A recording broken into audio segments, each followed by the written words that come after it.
Бермуд үшбұрышы алғаш рет 1946 жылы Винсент Гаддистің Аргози журналына жасаған мақаласында кездеседі. Мақалада тікұшақтардың белгілі жерде жоғалып кете беретіні туралы айтылған. Бермуд үшбұрышы Атлант мұхитының Флорида жағалауындағы Бермуда және Пуэрто-Рико аралдарын қамтитын су айдыны. Бұл үшбұрышты аймақта кеме мен тікұшақтар белгісіз себептермен жоғалып кетеді. Неліктен үшбұрыш деп аталды? Оқымыстылардың жасаған есептеулері бойынша аймақ Бермуд аралы, Флорида және Пуэрто-Рико жерлерін қамтиды екен. Осы аймақтарды карта бетінде түзу сызықтармен қосса, үшбұрыш пайда болады. Бермуд үшбұрышы атауы 50-ші жылдардың бас кезінде пайда болған.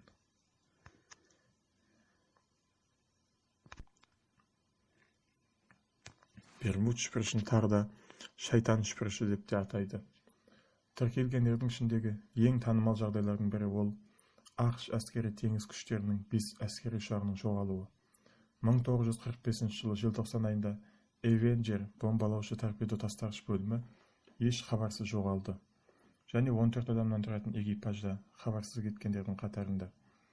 Іздеу барысында не ұшақ қалдықтары, не адам денелері табылмаған.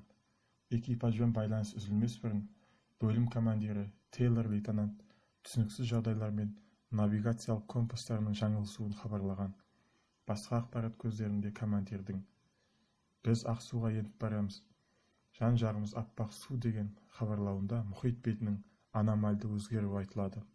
Іздеуге жіберген ұшақ тобының ішіндегі Мартин Маринер ұшағы да қайта оралмады және табылған жоқ.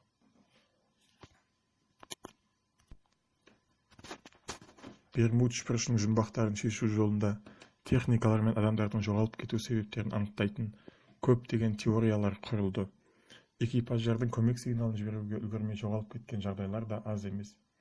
Альберт Эйнштейн, Мичио Каку сынды ұлы физиктердің жұмыстарына сүйене отырып, көптеген нұсқалар да ұсынылды. Соның ішінде метандардың теңіз түбіндегі қорының мол болуы. Бұл гипотезаға сәйкес теңіз бетіне шығатын газ көбіктері су тығыздығын қатты төмендетіп, кемелердің теңіз түбіне өте жылдам батуына әсер етеді. Эксперименттің мұндай түрін ғалымдар дәлелдеген. Кеме метан шығарылған жерге жетісімен шынымен де теңіз түбіне өте жылдам бата бастайды. Бірақ мұндайға қол жеткізу үшін көпіршік минимум батып бара жатқан кеменің көлемімен бірдей болуы керек. Алайда мұндай көлемді метанның болуы екіталай.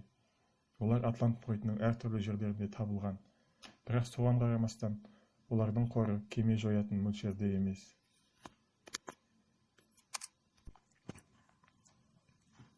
Басқа нұсқаларға қарайтын болсақ, кемелердің апатқа ұшырауының себебі кезбе толқындар деп аталатын өте сирек кездесетін құбылыс. Олардың биіктігі теңіз бетінен 30 метрге дейін жетеді. Кезбе толқындарының пайда болуының басты себебі ретінде мұхит астындағы жер сілкінісі қарастырылады. Аталған толқындар өзіне бөгет болған кез келген кемені қирату мүмкіндігіне ие.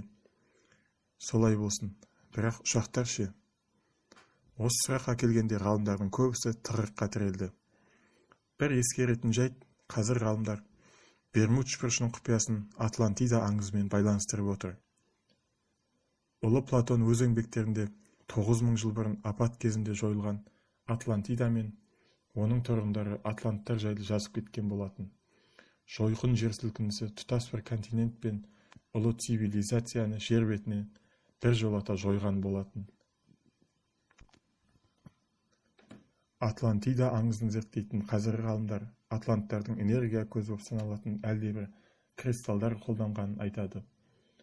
Және ғалымдардың болжауынша сол кристалдардың бірі немесе бірнешеуі Багам аралдары төңірегінде тереңдігі 1,5 километр жерге көмілген. Бір қызығы, апаттардың көбі дәл сол төңіректе болады екен.